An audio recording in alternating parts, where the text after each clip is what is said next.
Hey friends, here is a little 5-week HRT update. So I am assigned female at birth, but non-binary. See, I've had a beautiful top surgery. And I've been taking low-dose testosterone for a couple of years, and so I was not bleeding for a couple of years, and meanwhile also experiencing perimenopause symptoms. And so it took a long while for my doctors to figure out sort of like where they wanted to land with me, because they kept being like, well, I don't think you're perimenopausal because you're not bleeding. But I'm like, yeah, but I still have ovaries and a uterus. And I was trying to understand it and figure it out. And there was like very little information. Even my doctors were like, I don't really know. And like, you could take an antidepressant. And I'm like, no, I think it's hormonal. It's not that I have anything against antidepressants other than I haven't previously done well on them. And so I was like, just appointment after appointment being like, no, I'm having hot flashes. I'm having mood changes. I'm having, all these things that seem like perimenopause. And then my eyes got really, this was sort of the like last straw because I'm so sensitive about my eyes because my eyes have been such a big thing with my brain injury recovery. And I worked so hard to get these glasses and do all my vision therapy, spent, tens of thousands of dollars on figuring out my vision, and it was getting blurry. And my eyes were like painfully sore by the end of the night. And so I was like, no, this has got to go. So I finally, did a lot of research of my own online. I'm trying to figure out what I want to do next. And I came across this thing called MIDI Health, which is like an online, covered by some insurances, not mine, doctor gynecologist who specializes, they have several, I think, who specialize in perimenopause, menopause, all these things. And so I was like, okay, I'm going to make an appointment because my final appointment with my doctor, he was like, I'm not comfortable prescribing you anything. And he kept being like, why don't you just take more testosterone and then your ovarian function will end? And I'm like, but because that's not what I'm looking for. Like, I wasn't taking testosterone for masculinizing effects. I started it actually for perimenopause symptoms because I was hesitant to do estrogen and progesterone because I've had trouble with birth control and antidepressants. And because I didn't want to start bleeding again because the bleeding had been really like super knocking me out. I was like anemic and like waking up in pools of blood. So I was like, no, I don't want to just take more testosterone. So he was like, I'm going to refer you to a psych nurse practitioner and a gynecologist. And then I was like, okay, great. It's going to be months before I hear back and make an appointment. Hold on, I'm going to wash my hands real quick because I just did the testosterone and I don't want to get it on anything else. So I was feeling so frustrated and I was like, look, I'm just going to pay out of pocket for this MIDI Health thing. Had a fabulous appointment with her. She was like, we were concerned about psych effects primarily. So she was like, yeah, we can try the estrogen patch, which is not likely to create psych side effects, and we can do the birth control progesterone, which is less likely to have side effects. And I didn't realize it, but she was in her brain doing the progesterone birth control also because it would have less of a chance of breakthrough bleeding. And I think one of the things that providers have really been like trained in is this idea that trans people are like really anti-bleeding, which I know a lot of people are, but just because a lot of people are doesn't mean everybody is, right? So I was like, Oh, breakthrough bleeding. Like, I love not bleeding on one hand, but on the other hand, like, I kind of miss it. It's kind of ritualistic and kind of cool. Sorry, I didn't warn you I was going to turn the water on again. And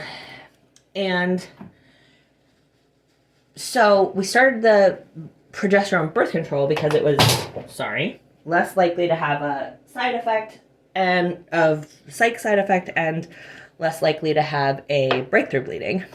I didn't know that was part of her thinking.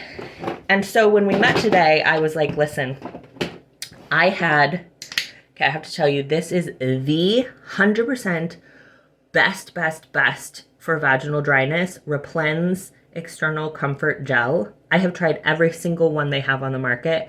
This is phenomenal. I so recommend it. And then they also have a insertable Replens long-lasting vaginal moisturizer that you can do every 3 days, and you insert it like you do the vaginal estrogen.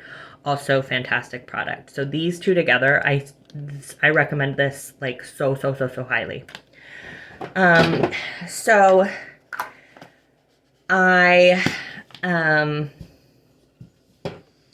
So the first 2 weeks when I was taking the estrogen patch on the lowest dose, which is like 0.0375 twice weekly, and the progesterone birth control, I was like, I'm actually feeling great. Like, less hot flashes, better sleep, better mood, less vaginal dryness, less eye dryness. So I was feeling like so hyped about that. One second.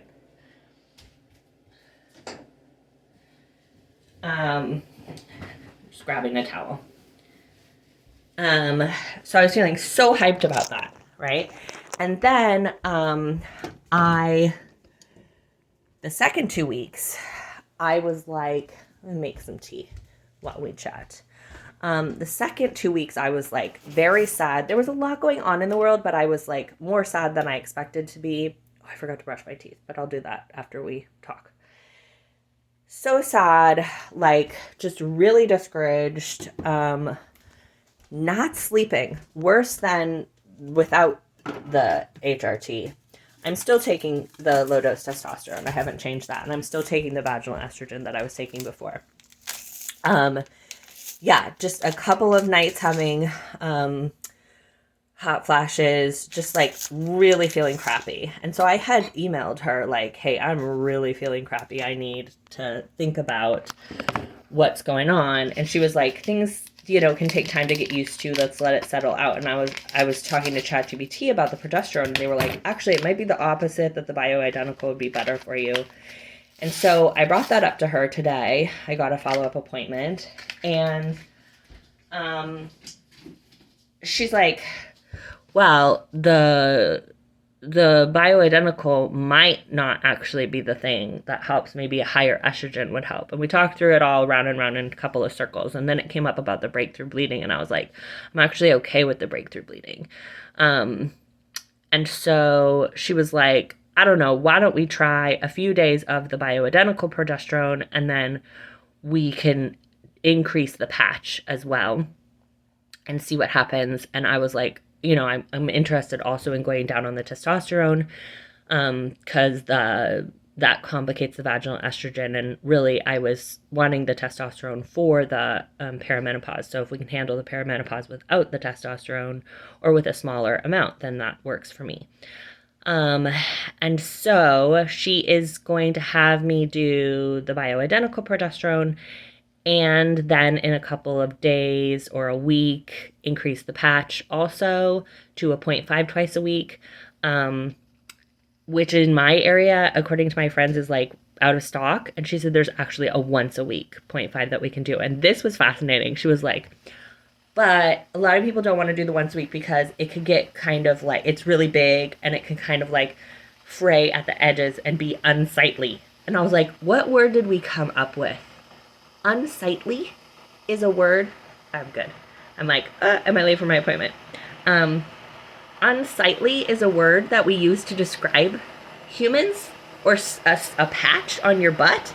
And I laughed. I was like, well, no one sees my butt. So I don't care if my patch is slightly peeling off on the edges. but like how sad that someone feels like if they have a medication that is slightly peeling the edges, that they're going to be unsightly. Like we can't look at them. It'll do something to us to look at them. Doesn't that feel like really sad? So I just want to say nothing about you is unsightly. Nothing ever could be. You're not unsightly. I would love to see you. Not like in a creepy way. But like nothing about me is unsightly. You know, why have we been taught this? This is so sad. So boo on that. But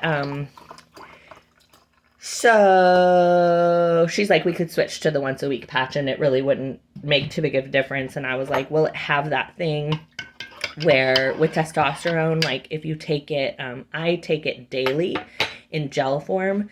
Look at my favorite new mug. It's a Stitch and it's really large. It makes me so happy. And I just love how Stitch is like hands on hips, like, hello, I'm so cute. What was I saying? Oh, I was like, does it have the highs and lows? Like when some people take testosterone as a shot and they have like a trough period where it's like in between the shots and the testosterone's really low in their system. And she's like, it could, but not like as dramatic as testosterone. And so that's an option if I can't find the 0.5 in the pharmacy. So I'm feeling good. I'm feeling listened to. I'm feeling like we're exploring possibilities. I'm feeling like things are cool to have tracked because with the progesterone birth control, it's like your classic birth control pack, right? So I could really tell on the 2 weeks. So I had done 2 weeks, and then the second 2 weeks, I was like really feeling worse. And I was like, oh, it's PMS, which makes sense because I had a diagnosis of PMDD. And I thought like, oh, now that I'm not bleeding, like I don't have PMDD, but I don't have it as severely, but I still have it. She was like, yeah, it seems like that's a PMS related. So I am going to talk to the psychiatrist as well and just like see what they think. Specifically if there's like, if I'm really clearly, I'm going to keep tracking the next couple of weeks, but if I'm really clearly having like a PMS type, like everything kicks up, then maybe there's something else that I want to support myself with. So I will keep you updated, and I'm just so happy about MIDI health and like being able to access it. And I know not everybody would be able to pay the extra money to get to a gynecologist. But I think having a gynecologist who knows about perimenopause has been night and day difference from just talking to my general doctor. So if it's possible for you, I super recommend it. Beyond anything else? Yeah, other than that, I think I'm like out of that PMS slump. Like it's been like a couple of days, and I slept again last night and slept again yesterday. It's like fantastic. And that's something I said to her. I was like, I know that the bioidentical progesterone might have the mood impacts, but sleep really, a lack of sleep really has mood impacts for me. And so if the progesterone can help me sleep, then maybe it's worth it, and it's worth trying it, right? And then if I have a really low dip in mood, then I'll know, and I'll be able to go back to the birth control one. Or if I start with the higher patch and that seems to do well with it, I don't know. We'll see.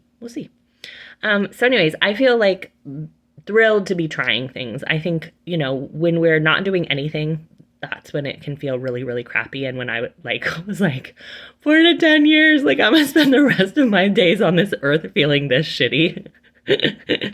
So, my hair's growing out because I got tired of, I got cold shaving it, and I'm hoping it's gonna become like a mullet type situation. Is that what happens when you grow out your hair from shaving it? I think so. I had a dream last night that I went to this like hair salon and then to this concert. What a fancy alternate reality I was in last night. All right, I love you.